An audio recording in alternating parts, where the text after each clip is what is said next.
السلام علیکم ورحمۃ اللہ وبرکاتہ۔ الحمد للہ نحمده ونستعینه ونستغفره ونؤمن به ونتوکل علیہ ونعوذ باللہ من شرور انفسنا ومن سیئات اعمالنا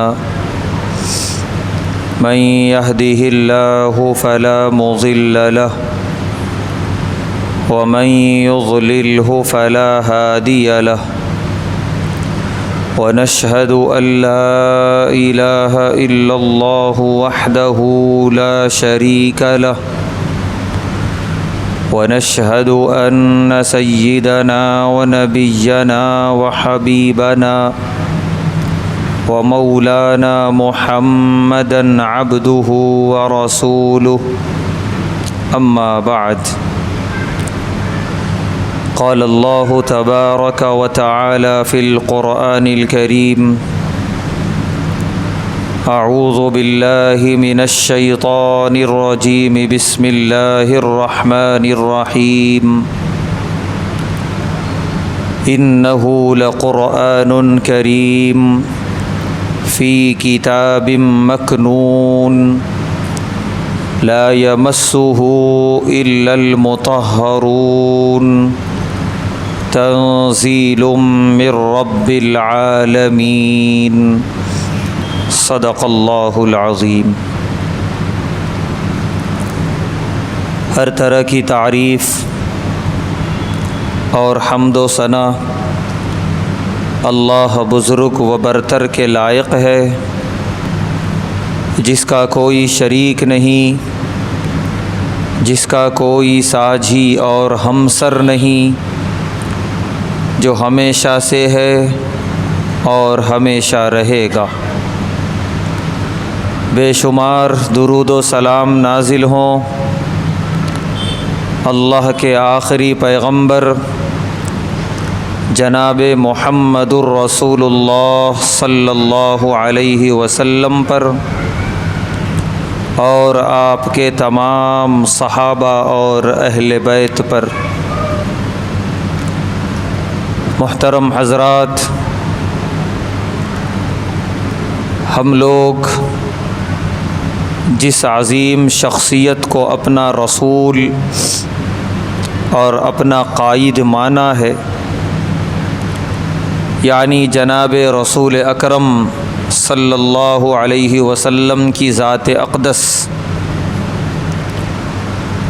آپ نے جس دن سے دعوی نبوت فرمایا، اسی دن سے آپ نے اپنی نبوت اور اپنی رسالت پر جو سب سے بڑا ثبوت دیا، وہ ثبوت ہے اللہ کی کتاب قرآن کریم۔ قرآن کریم یہ آقائے دو جہاں صلی اللہ علیہ وسلم کے نبی ہونے اور رسول ہونے کا سب سے بڑا ثبوت اور سب سے بڑی دلیل ہے۔ وجہ یہ ہے، آقائے دو جہاں صلی اللہ علیہ وسلم کا اس روئے زمین پر کوئی استاذ نہیں ہے۔ آپ نے کسی تعلیم گاہ یا کسی ہنر گاہ میں کبھی کوئی داخلہ نہیں لیا۔ آپ نے جو زندگی گزاری 40 سالہ نبوت سے پہلے کی، وہ سارے عرب کے لیے بالکل کھلی کتاب ہے۔ 40 سال گزرنے کے بعد پیارے نبی صلی اللہ علیہ وسلم غار حرا سے نیچے تشریف لائے اور آپ نے ایسا کلام پڑھ کر سنایا کہ جیسا کلام عرب نے کبھی نہیں سنا تھا، حالانکہ وہ کلام بھی عربی ہی میں ہے۔ بلسان عربی مبین، اللہ نے فرمایا واضح اور صاف عربی زبان کے اندر یہ کلام ہے، ایسا بھی نہیں کہ اس کے الفاظ ایسے ہیں جو سمجھ نہ پا رہے ہوں عرب، بالکل صاف اور کھلے الفاظ عربوں کے لیے۔ عربی زبان میں پیارے نبی صلی اللہ علیہ وسلم نے وہ کلام پیش کیا عرب کے سامنے کہ جسے سن کر وہ حیران رہ گئے، حیرت زدہ رہ گئے، پریشان رہ گئے کہ یہ کلام تو ہمارا بڑے سے بڑا استاذ بھی بنا کے نہیں لا سکتا۔ اس کلام میں جو فصاحت ہے، اس کلام میں جو بلاغت ہے، اس کے معانی کے اندر جو سمندر ہے، اس کی تلاوت میں آیات کی اور الفاظ کی جو ترتیب اور جو مٹھاس ہے، یہ تو بہت اونچا کلام، اس سے بہت نیچا کلام بھی اگر پڑھنا ہو، پیش کرنا ہو، تو اس آدمی کو نہ جانے کس نے استاذوں کی شاگردی اختیار کرنی پڑے گی، نہ جانے کہاں کہاں اسے جانا پڑے گا، سیکھنا پڑے گا، ہجرتیں کرنی پڑیں گی، تب جا کے عرب میں کوئی ایک چھوٹا موٹا شاعر بنتا تھا اور وہ شعر گوئی کرتا تھا۔ لیکن یہ کلام تو آسمان کی بلندیوں پر ہے۔ بڑے سے بڑے استاذ عربوں کے، ان کے بڑے سے بڑے ادیب، عرب کے بڑے سے بڑے ماہر جب قرآن کریم کی کوئی آیت دیکھتے تو زبان بند کر لیتے، ایسا بنا کے نہیں لایا جا سکتا۔ لیس ھذا قول البشر، یہ کسی بشر کا یا کسی انسان کا کلام نہیں ہے۔ اب ان کے پاس کوئی جواب نہیں تھا سوائے یہ الزام لگانے کے، نعوذ باللہ، کہ یہ جادو ہے، جبکہ الزام لگانے والے خود جانتے تھے کہ جادو کا اثر کہاں تک ہوتا ہے، جادو والا کلام کیسا ہوتا ہے، اور بہرحال جادوگری بھی جادوگر کو سیکھنی پڑتی ہے۔ لیکن پیارے نبی صلی اللہ علیہ وسلم کی پوری زندگی کھلی کتاب تھی عرب کے سامنے،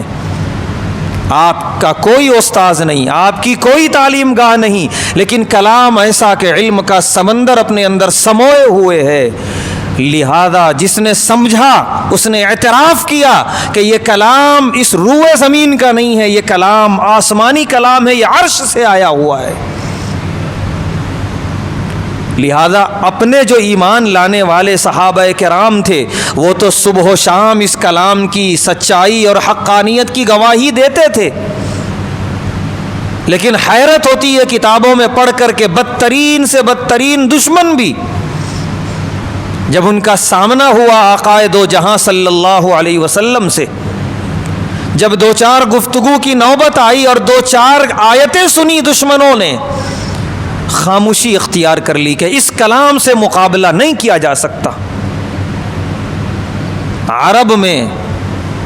بہت بڑا عرب کا، عربی زبان کا ماہر ولید ابن مغیرہ، جو دشمن تھا اسلام کا، جو دشمن تھا قرآن کریم کا، اس نے جب پہلی مرتبہ پیارے نبی صلی اللہ علیہ وسلم سے آمنے سامنے ملاقات کی اور بات کی،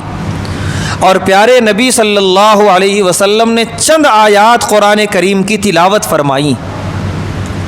وہ وہاں سے اٹھا اور سیدھے حرم میں آیا، اور آ کر جو اس نے جملے کہے، اس نے کہا میں ایک ایسا کلام سن کے آیا ہوں، ان فیہ لحلاوہ، اس کے اندر مٹھاس ہی مٹھاس ہے، وَإِنَّ فِيهِ لَطَلَاوَةٌ، اس کے اندر تازگی ہی تازگی ہے، وَإِنَّهُ يَعْلُو وَلَا يُعْلَى، ایک دشمن ہوتے ہوئے اس نے کہا کہ میں گواہی دیتا ہوں یہ کلام غالب آ کے رہے گا پوری دنیا میں، کوئی دوسرا کلام اس پر غالب نہیں آ سکتا۔ وہاں حرم میں بیٹھے ہوئے کفار نے کہا کہ اس پر بھی جادو ہو گیا، اس نے کہا کہ یہ جادو نہیں ہے، یہ حقیقت ہے جو میں نے تمہارے سامنے بیان کی ہے، اور میں کبھی اب دوبارہ تمہارے کہنے پر ان کا سامنا نہیں کر سکتا، وہ ایسا کلام پیش کرتے ہیں۔ یہ کہہ کر وہ اپنے گھر کی طرف رواں دواں ہو گیا۔ ایسے کتنے دشمنان ہیں جنہوں نے قرآن کریم کی تعریف کی، ان کے الفاظ کی تعریف کی۔ اس لیے یہ قرآن کریم ایک زندہ معجزہ ہے، اس وقت بھی تھا، آج بھی ہے، ہمیشہ رہے گا۔ پیارے نبی صلی اللہ علیہ وسلم کے سچے نبی اور سچے رسول ہونے پر کہ آخر ایک ایسا کلام کیسے پیش کیا جا سکتا ہے؟ اگر آپ نبی یا رسول نہ ہو تو یقیناً آپ نبی اور رسول ہیں اور آپ پر یہ کلام الہی نازل ہوا ہے۔ یہ قرآن کریم اللہ کا کلام ہے۔ اگر کہا جائے تو غلط نہ ہوگا، اس روئے زمین پر ہمیں جو کچھ دے کر گئے ہیں آقا دو جہاں صلی اللہ علیہ وسلم، اس میں سب سے بڑی نعمت ہے اللہ کا کلام قرآن کریم۔ اور آپ نے بار بار فرمایا بھی، دو چیزیں چھوڑے جا رہا ہوں جس میں پہلے نمبر پر ہے اللہ کی کتاب اور دوسرے نمبر پر ہے میری احادیث اور میری سنتیں۔ قرآن کریم کی تلاوت اللہ تبارک و تعالی سے ہم کلامی ہے۔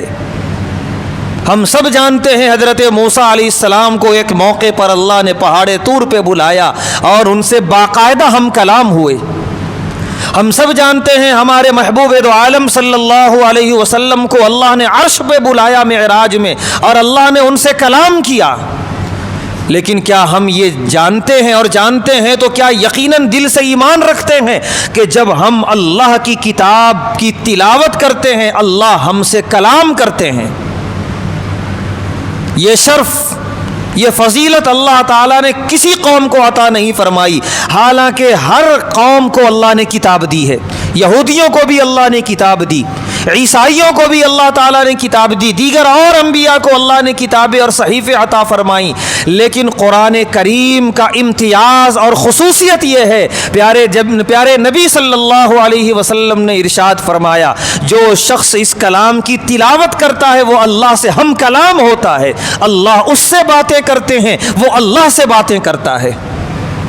اسی لیے قرآن میں اللہ نے فرمایا اذا قرئ القرآن فاستمعوا له وانصتوا لعلكم ترحمون، جب قرآن کی تلاوت ہو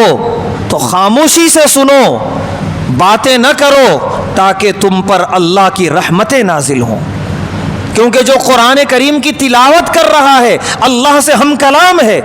تمہارا تقاضا یہ ہے ادب کا کہ تم وہاں خاموشی اختیار کرو جہاں اللہ کی ہم کلامی ہو رہی ہے، اور جتنا ادب کا ثبوت دو گے اتنا اللہ کی رحمتوں کے مستحق ہوگے، اور جتنا بے ادبی ہوگی قرآن کریم کی، اس کے الفاظ کی، اس کی تلاوتوں کی، اتنا اللہ کی رحمت سے دوری اور اللہ کی لعنت سے قریبی ہوگی۔ اللہ ہم سب کی حفاظت فرمائے۔ قرآن کریم، پیارے حبیب صلی اللہ علیہ وسلم نے ارشاد فرمایا اقرأ القرآن فإنه يشفع لصاحبه، کثرت سے قرآن کریم کی تلاوت کیا کرو، یہ قرآن اپنے پڑھنے والے کے لیے سفارش کرتا ہے اللہ کے دربار میں۔ اور دوسری حدیث میں تفصیل بیان فرمائی پیارے نبی صلی اللہ علیہ وسلم نے کہ کل روز قیامت جب اللہ تبارک و تعالیٰ پوری شان اور پورے رعب کے ساتھ جلوہ افروز ہوں گے میدان آخرت میں، کیا انبیاء، کیا رسول، کیا فرشتے، سب کے سب صف لگائے اللہ کے سامنے بڑی عاجزی سے کھڑے ہوں گے اور کسی کی مجال نہیں ہوگی زبان کھول کے بات کر سکے۔ لا یتکلمون الا من اذن له الرحمن، کہ میدان آخرت میں کوئی بات نہیں کر سکتا اللہ سے، وہی بات کرنے کی ہمت کرے گا جس کو رحمان اجازت دیں گے۔ وہ عالم، وہ کیفیت، وہ خوف کا طاری ہونا لوگوں پر، اس موقع پر تھوڑی دیر کے لیے ہم تصور کریں کہ نہ جانے ہم کدھر ہوں گے۔ ایسے موقع پر کوئی اللہ کے سامنے کھڑے ہو کر ہمارے بارے میں نہ صرف بات کر رہا ہو بلکہ لڑ رہا ہو کہ اے اللہ اس پورے مجمع میں فلاں بن فلاں نامی ایک بندہ ہے جو میری تلاوت کیا کرتا تھا، آپ اجازت دیجئے میں اسے جنت میں لے جانا چاہتا ہوں، اور جب تک اللہ اجازت نہ دیں وہ اللہ سے لڑتا رہے گا۔ پیارے نبی صلی اللہ علیہ وسلم فرما رہے ہیں کتنی خوش نصیبی ہے میدان آخرت میں، جب تو ہماری ہمت نہیں ہوگی، ہم تو نہ جانے کدھر ہوں گے اس مجمع میں، وہاں تو بڑے سے بڑے انبیاء، رسول، فرشتوں کے سردار جبرائیل و میکائیل خاموش کھڑے ہوں گے اپنے آپ کو عاجزی اور انکساری کے ساتھ۔ وہاں قرآن کا لڑنا ہمارے لیے بتائیے کتنی بڑی نعمت ہے۔ دنیا میں ہماری بات ذرا اوپر تک پہنچانی ہو کوئی اپنا بھی تیار نہیں ہوتا، اور اگر کوئی ہوتا ہے تو بغیر رشوت کے تیار نہیں ہوتا۔ یہاں خونی رشتے ہیں، نہ جانے کیا کیا ہیں، یہاں ابھی وہ نفسی نفسی کا عالم نہیں ہے جو میدان آخرت میں ہوگا، لیکن یہ عالم ہے اس وقت دنیا کے اندر. اور ان رشوتوں کے بعد بھی اگر ہمارا کوئی کام ہو جاتا ہے تو ہم خوش ہو جاتے ہیں، چلو ہماری بات پہنچائی گئی، ہماری بات بنی ہے. لیکن اللہ کے دربار میں کوئی کام آنے والا نہیں. یہ قرآن کریم مفت میں ہمارے لیے لڑے گا، وہاں کوئی رشوت نہیں، ہم سے کوئی عمل کا بدلہ نہیں مانگے گا، صرف اس وجہ سے کہ قرآن کریم کی ہم اس دنیا میں تلاوت کیا کرتے تھے. قرآن کریم سے ہم نے اپنا رشتہ جوڑ کے رکھا تھا. قرآن کریم کی تلاوت کے بغیر ہمارے دن کی نہ شروعات ہوتی تھی نہ ابتدا ہوتی تھی. اور جب بھی موقع ملتا لہو و لعب میں مصروف ہونے کے بجائے رکوع 2 رکوع ہی صحیح ہم قرآن کریم کی تلاوت کر لیا کرتے تھے. کوئی بڑی محنت نہیں ہے، کوئی بہت بڑی مشقت کی بات نہیں ہے، کوئی بڑا مجاہدہ نہیں ہے، لیکن اس کے بدلے میں میدان آخرت میں جو قرآن کریم ہمیں صلہ دینے والا ہے وہ بے نظیر ہے، بے مثال ہے. کاش کہ اس جیتی جاگتی دنیا میں ہم اس حقیقت کو تسلیم کر لیتے کہ جس دنیا کے لیے ہم وقت پر کھانے نہیں کھاتے ہیں، بیمار پڑ جاتے ہیں، دواؤں کا انبار ہوتا ہے ہمارے گھروں کے اندر، مختلف قسم کے امراض کا شکار ہوتے ہیں، جس دنیا کے لیے، جس کاروبار اور تجارت کے لیے راتوں میں ہم سوتے نہیں ہیں، مختلف ٹینشنوں میں طرح طرح کی بیماریوں کا مرکز بن جاتے ہیں، یہ دنیا داری، یہ دکانداری، یہ تجارت کچھ بھی کام آنے والا نہیں ہے میدان آخرت میں. اگر اس کا ایک حصہ ہم اللہ کے کلام کو دے دیں، جتنا ٹینشن جتنی فکر ہم دنیا داری کے لیے کر رہے ہیں اس کا ایک حصہ صرف قرآن کریم کو دے دیں، اللہ کی کتاب کو دے دیں، اس کتاب کے رب کی قسم ہے اس دنیا میں ہم برکتیں محسوس کرنی شروع کر دیں گے. اسی لیے صحابہ کرام کا یہ معمول تھا الحمدللہ. اور نہ صرف صحابہ کرام کا بلکہ جتنے اللہ کے بڑے برگزیدہ پیغمبران گزرے ہیں، ہم سب کی زندگی مطالعہ کر لیں، انہوں نے دن تو دن رات کا ایک حصہ کلام اللہ کی تلاوت کے لیے خاص کر لیا تھا. چاہے یوں ہی تلاوت کرتے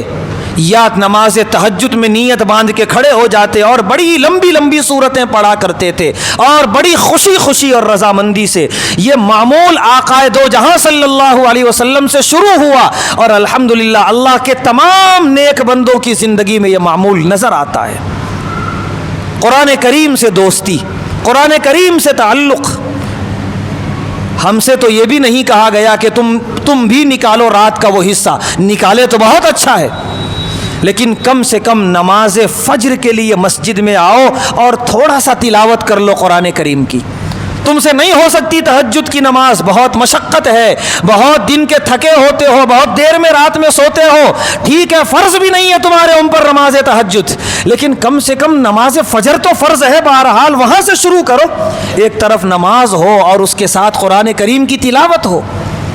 پیارے نبی صلی اللہ علیہ وسلم نے ایک موقع پہ صحابہ کرام سے فرمایا کہ کیا تم نہیں چاہتے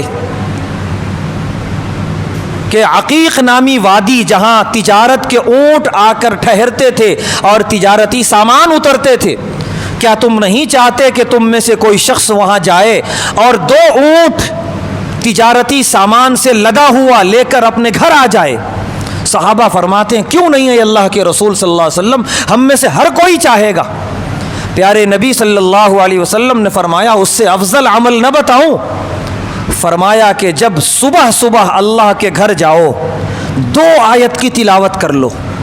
صبح صبح سے مراد نماز فجر کے لیے اللہ کے گھر آئیں، ہم نماز فجر ادا کریں. نماز فجر کے علاوہ نماز سے پہلے یا نماز کے بعد کبھی بھی صرف 2 آیت اندازہ لگائیے. الحمدللہ رب العالمین الرحمن الرحیم 2 آیت ہو گئی، یا قرآن کی کسی اور مقام سے پڑھیے 2 آیت. پیارے نبی صلی اللہ علیہ وسلم نے فرمایا وہ 2 تجارتی سامان سے لدے ہوئے اونٹوں سے بہتر ہے. اور آپ نے فرمایا فصاعدہ، جس نے 3 آیت تلاوت کی 3 اونٹ کے سے زیادہ اس کو برکت اور ثواب ملا. جس نے 4 آیت تلاوت کی 4 اونٹوں سے زیادہ، جتنا وہ تلاوت کرتا جائے گا اتنے زائد اونٹوں کے مقابلے میں وہ ثواب اور برکتوں کا مستحق ہوتا چلا جائے گا. اتنا ہی نہیں، پیارے نبی صلی اللہ علیہ وسلم نے جتنی مشہور صورتیں ہیں قرآن کریم کے اندر ہر ایک کی فضیلتیں آپ نے بیان فرمائیں. آپ نے فرمایا کیا تم میں سے کوئی شخص نہیں چاہتا کہ وہ پوری رات میں ایک قرآن تلاوت کرے؟ صحابہ نے فرمایا ہر کوئی چاہتا ہے، لیکن سکت ہر ایک کے پاس تو نہیں ہے، استطاعت تو ہر ایک کے پاس نہیں ہے کہ ہر رات پوری قرآن کی تلاوت کرے۔ پیارے نبی صلی اللہ علیہ وسلم نے فرمایا رات میں 3 مرتبہ سورہ اخلاص پڑھ لیا کرو، قل هو اللہ احد اللہ الصمد لم یلد ولم یولد ولم یکن لہ کفوا احد۔ یہ چھوٹی مختصر سی سورہ ہے الفاظ کے اعتبار سے، 3 مرتبہ تلاوت کا ثواب پیارے نبی صلی اللہ علیہ وسلم فرما رہے ہیں پورا قرآن کریم پڑھنے کے برابر ثواب۔ آپ نے فرمایا کہ جو شخص رات کے کسی حصے میں اللہ کی رضا کے لیے سورہ یاسین کی تلاوت کرتا ہے اس کی مغفرت کر دی جاتی ہے۔ آپ نے فرمایا جس نے صبح سورہ یاسین تلاوت کی اور دن کے کسی حصے میں اس کا انتقال ہوا وہ جنتی ہے، رات میں سورہ یاسین کی تلاوت کی، رات کے کسی حصے میں اس کا انتقال ہوا وہ جنتی ہے۔ آپ نے فرمایا کہ تم میں سے جو شخص رات کے کسی حصے میں سورہ ملک،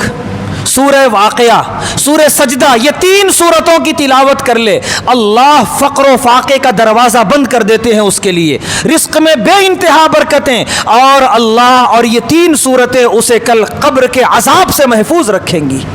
یہ 3 سورتیں پڑھنے میں 15 سے 20 منٹ یا اس سے زیادہ وقت لگنے والا نہیں ہے۔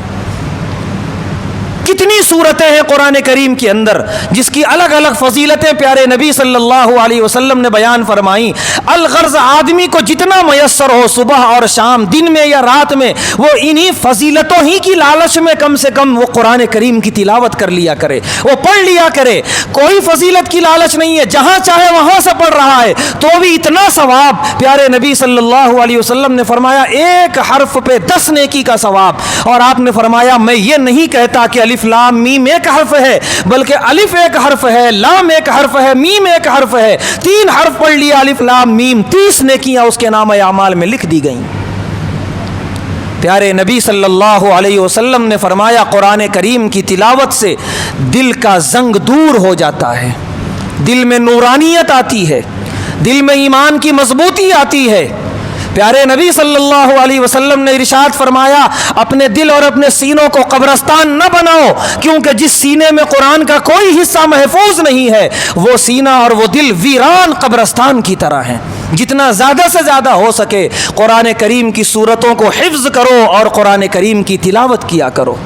کتنے فضائل پیارے نبی صلی اللہ علیہ وسلم نے قرآن کریم کے بیان فرمائے۔ آپ نے فرمایا کہ جس گھر میں سورہ آیت الکرسی، سورہ نہیں آیت الکرسی کی تلاوت ہوئی بالخصوص رات میں، اللہ فرشتوں کے ذریعے اس گھر کی حفاظت کرواتے ہیں۔ پیارے نبی صلی اللہ علیہ وسلم نے ارشاد فرمایا جس گھر میں سورہ بقرہ کی تلاوت کی جاتی ہے اس گھر سے شیاطین دور بھاگ جاتے ہیں۔ یہ ساری فضیلتیں قرآن کریم کے الگ الگ سورتوں کی پیارے نبی صلی اللہ علیہ وسلم بیان کر رہے ہیں کہ امت قرآن کریم کے قریب رہے، قرآن کریم سے جڑی رہے، مربوط رہے، اور جو قرآن کریم سے دوری اختیار کرتے ہیں شیطان ان کے قریب ہوتا ہے۔ بہت مشہور حدیث ہے ترمذی شریف میں، حارث اعور نامی ایک تابعی ہیں، وہ آتے ہیں جامع مسجد کوفہ حضرت علی مرتضیٰ رضی اللہ تعالیٰ عنہ کے پاس، اور آ کر کہتے ہیں کہ میں مدینے سے سفر کر کے یہاں تک پہنچا ہوں، درمیان میں الگ الگ مسجدوں میں میں نے نمازیں پڑھی ہیں، بعض مساجد میں نے دیکھا کہ لوگ بیٹھ کے دنیا کی باتیں کرتے ہیں۔ حضرت علی رضی اللہ تعالیٰ عنہ نے پوچھا او قد فعلتم، واقعتاً تم نے دیکھا ہے کہ لوگ دنیا کی باتیں کرنے لگے مسجد میں؟ حارث تاور رحمۃ اللہ علیہ نے کہا کہ میں نے اپنی آنکھوں سے دیکھا ہے۔ حضرت علی رضی اللہ تعالیٰ عنہ فرماتے ہیں کہ پیارے نبی صلی اللہ علیہ وسلم نے پیشین گوئی فرمائی تھی کہ ایک وقت آئے گا کہ دنیا کی باتیں مسجدوں میں ہونے لگیں گی، سمجھ جانا فتنوں کا دور شروع ہو چکا ہے۔ حضرت علی رضی اللہ تعالیٰ عنہ فرماتے ہیں اس موقع پر میں نے سوال کیا تھا اے اللہ کے رسول صلی اللہ علیہ وسلم جب فتنے شروع ہو جائیں مل مخرج منہا، تو نکلنے کا راستہ کیسے، فتنوں سے بچنے کا راستہ کیسے؟ پیارے نبی صلی اللہ علیہ وسلم نے فرمایا تھا کتاب اللہ، اللہ کی کتاب کو مضبوطی سے پکڑ لینا، اللہ کی کتاب سے رشتہ مضبوط کر لینا۔ جتنا تم کتاب اللہ اور قرآن کے قریب رہو گے فتنے تمہارا کچھ نہیں بگاڑ سکتے، یہاں تک کہ آپ نے فرمایا دجال جیسا فتنہ جو اس دنیا جب سے بنی ہے اور جب تک دنیا رہے گی پیارے نبی صلی اللہ علیہ وسلم نے فرمایا اس سے بڑا فتنہ کوئی نہیں ہے، اتنا بڑا دجال کا فتنہ ہوگا۔ فرمایا کہ جو شخص ہر جمعہ سورہ کہف کی تلاوت کر لے، وہ دجال کا بھی فتنہ آ جائے تو اس کا کچھ نہیں بگاڑ سکتا، وہ دجال کے فتنے سے محفوظ رہے گا۔ اتنے بڑے فتنے سے محفوظ رہنے کا جو نسخہ بتایا وہ بھی قرآن کریم ہی کی ایک سورہ ہے، سورہ کہف۔ فرمایا پیارے نبی صلی اللہ علیہ وسلم نے، حضرت علی رضی اللہ تعالیٰ عنہ فرماتے ہیں کہ آگے کی حدیث میں فرمایا کہ فیہ نبأ من کان قبلکم، یہ قرآن کریم وہ کتاب ہے جس میں تم سے پچھلی امتوں کے بھی واقعات ہیں، تمہاری عبرت کے لیے، تاکہ تم دیکھو کن کن فتنوں میں وہ قومیں مبتلا ہوئیں اور کیا ہوا تو کیسے اللہ کا عذاب آیا، تاکہ تمہارے اندر وہ چیزیں نہ آئیں۔ پھر آگے آپ نے فرمایا فیہ خبر من کان بعدکم، کہ تمہارے بعد جو قومیں آئیں گی دنیا میں، جو حالات بنیں گے، وہ ساری پیشین گوئیاں قرآن کریم میں موجود ہیں، لہٰذا تم پڑھو گے آنے والے فتنوں کو آنے سے پہلے خود تم بھانپ لو گے اور تیار ہو جاؤ گے کہ میں اپنے ایمان کی حفاظت اس سے کیسے کروں۔ آگے فرمایا پیارے نبی صلی اللہ علیہ وسلم نے من ترکہ من جبار من کبار، کہ جس نے تکبر کی وجہ سے قرآن کریم سے دوری اختیار کی، تکبر کی وجہ سے، قسمہ اللہ، اللہ اس کو ٹکڑے ٹکڑے کر کے رکھ دے گا۔ کہ قرآن کریم، میں قرآن کے قریب جاؤں، تکبر کا مزاج کہ میں قرآن کریم کی تعلیم حاصل کروں، میں تو اعلیٰ تعلیم حاصل کروں گا۔ یہ دینیات، یہ قرآن کریم تو ان بچوں کے حصے میں آتی ہیں جو یتیم ہیں، جن کے ماں باپ نہیں ہیں، وہ بنیں گے حافظ قرآن، وہ اعلیٰ تعلیم جو قرآن کی ہے وہ حاصل کریں گے۔ ہم تو دنیاوی تعلیم حاصل کریں گے، ساری تعلیم حاصل کرے، اسلام پوری اجازت دیتا ہے، لیکن قرآن کی تعلیم کو اگر کبھی حقیر نظر سے دیکھ لیا، یا ان کے تعلیم حاصل کرنے والوں کو حقیر نظر سے دیکھ لیا کہ ان کے پاس پیسے نہیں ہیں اس لیے یہ تعلیم حاصل کر رہے ہیں، اللہ کے نبی صلی اللہ علیہ وسلم نے فرمایا یہ تکبر ہے۔ ایسے شخص کو اللہ توڑ کے رکھے گا دنیا کے اندر، وہ کسی کام کے لائق نہیں رہے گا۔ لہذا قرآن کو عزت دو، اہل قرآن کو عزت دو، قرآن کا علم حاصل کرنے والوں کو عزت دو، اور جو علم حاصل کر رہے ہیں وہ خود بھی اپنا مقام پہچانے اور اپنے آپ کو اس مقام تک رکھیں۔ آگے فرمایا پیارے نبی صلی اللہ علیہ وسلم نے حبل اللہ المتین، یہ قرآن اللہ کی مضبوط رسی ہے، والذکر الحکیم، یہ محکم اور مضبوط ذکر ہے اللہ تعالیٰ کا، وہو الصراط المستقیم، یہی صراط مستقیم ہے۔ آگے فرمایا پیارے نبی صلی اللہ علیہ وسلم نے من حکم بھی، جس نے قرآن کے ذریعے فیصلہ کیا، عدل، اس نے عدل اور انصاف کیا، جس نے عملہ، قرآن پہ عمل کیا، اجرا، اس کو پورا اجر دیا جائے گا، اور جس نے قرآن سے ہٹ کے ہدایت کا راستہ تلاش کیا، اضلہ اللہ، اللہ اسے گمراہ کر کے چھوڑیں گے۔ اور آگے آپ نے فرمایا من دعا الیہ، جس نے قرآن کی طرف لوگوں کو دعوت دی، اس نے ہدایت اور صراط مستقیم کی طرف لوگوں کو دعوت دی۔ الغرض، سارا کا سارا خیر یہ قرآن کریم ہے، یہ اللہ کی کتاب ہے، اس سے دوری ہر طرح کے خیر سے دوری ہے۔ آج یہ کلام اللہ، یہ قرآن کریم، اللہ معاف کرے، بڑا مظلوم ہے، اور اس پر ظلم کرنے والے دوسرے تو چھوڑیے، ہم خود ہیں۔ کیا یہ ظلم نہیں ہے کہ کیا کچھ نہیں دے دیا قرآن کی شکل میں ہمارے نبی نے ہمیں؟ لیکن ایک مسلم بچپن سے جوان ہوتا ہے، جوان سے ادھیڑ عمر تک پہنچتا ہے اور اسے قرآن پڑھنا نہیں آتا، یہ ظلم نہیں تو اور کیا ہے؟ یہ قرآن کی بد دعا لینا نہیں تو اور کیا ہے؟ پیارے نبی صلی اللہ علیہ وسلم نے فرمایا قرآن دعا بھی دیتا ہے، بد دعا بھی دیتا ہے۔ قرآن کے ذریعے اللہ مقام بھی اونچا کرتے ہیں اور نیچے بھی گراتے ہیں، جیسا ہمارا سلوک ہوگا قرآن کے ساتھ ویسا ہمارے بارے میں فیصلہ ہوگا۔ تو یہ اپنے آپ کو بد دعاؤں کا مستحق بنانا نہیں تو اور کیا ہے؟ مسلم گھرانے ہیں، نام سید اور محمد سے شروع ہوتا ہے ہمارا الحمدللہ، لیکن گھروں میں ہم اپنی زندگیوں کا جائزہ لے لیں، ٹی ویاں 24 گھنٹے چل سکتی ہیں، موبائل، کیا بچہ، کیا جوان، کیا عورت، کیا مرد، ہر ایک کے ہاتھ میں اور گھنٹوں گزار سکتے ہیں، لیکن کیا اللہ کے رحمت کے فرشتے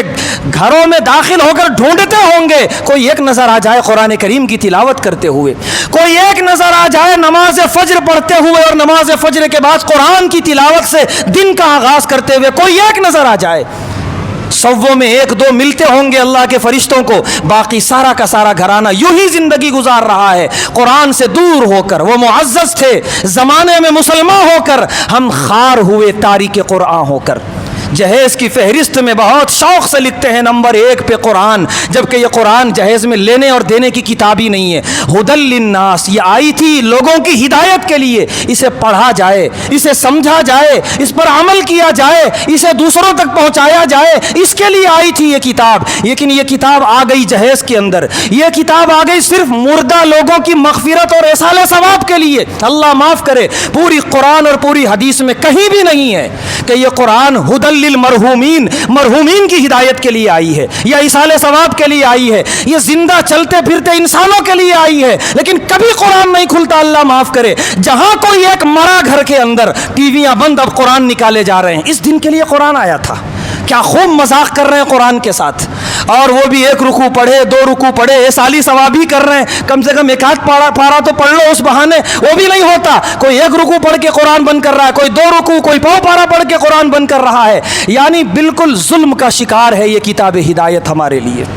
حالانکہ یہ آئی تھی ہماری ہدایت کے لیے۔ جو عرب کو کہاں سے اٹھا کے کہاں پر بٹھایا لے جا کر، صحابہ بنا کر، اصحاب رسول بنا کر، اسی کتاب کا دخل تھا اس کے اندر۔ خوب اچھی طرح یاد رکھیں، یہ صرف مصیبتوں میں کھولی جانے والی کتاب نہیں ہے، یہ صرف مرنے اور مرحومین کے لیے کتاب نہیں ہے، یہ صرف گھر کا اور دکان کی افتتاح ہو تو اس کے لیے کتاب نہیں اتاری گئی۔ ہاں پڑھ لیا جاتا ہے برکت کے لیے، وہ الگ بات ہے، لیکن کہیں بھی اس کا ذکر قرآن و حدیث میں نہیں ہے۔ ہر جگہ یہی ملے گا، یہ ہدایت کے لیے ہے، اس میں تمہاری صبح و شام سکھائے گئے ہیں۔ اللہ نے فرمایا لقد انزلنا الیکم کتابا فیہ ذکرکم، کہ ہم نے ایک ایسی کتاب تمہاری طرف اتاری ہے، تمہارا ہی ذکر ہے اس کے اندر، کبھی کھول کے پڑھو، کبھی اس کے معنی اور مطالب سمجھو، ہر آیت پہ تمہیں یوں لگے گا یہ میرے ہی لیے اتاری گئی ہے، اس میں جو جرم اللہ بیان کر رہے ہیں وہ میرے اندر ہے، اس میں جو اللہ ڈرا رہے ہیں عذاب سے ایسا لگ رہا ہے کہ مجھے ڈرایا جا رہا ہے، اور اگر کبھی جنت کی خوشخبریاں سنا رہے ہیں ایسا لگتا ہے کہ جیسے اللہ مجھے لالچ دے رہے ہیں کہ آؤ اب آ جاؤ کم سے کم میری طرف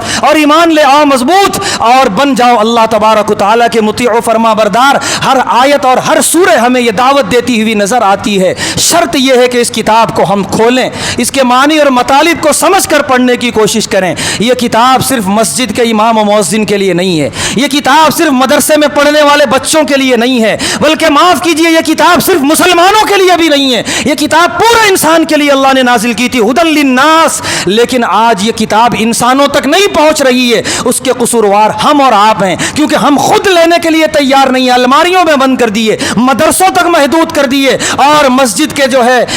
ان کبڈ تک محدود کر دیے کہ یہیں تک کتاب رہے گی، یہیں پڑھی جائے گی، وہ بھی پڑھنے والے جن کو توفیق ہوگی وہ پڑھیں گے، باقی سب اس سے بری ہیں، معاف ہیں۔ اس کے برخلاف سارے لہو و لعب، سارے لغویات اپنے اپنے وقت پہ ہوتے رہیں گے، اگر نہ ہوگا کچھ تو اللہ کی کتاب کی تلاوت نہ ہوگی اور اس سے قرب نہ ہوگا۔ ہم ایک مرتبہ نہیں 1000 بار سوچیں کہ ہماری زندگی اللہ کی کتاب سے دور ہو کر کیسی کیسی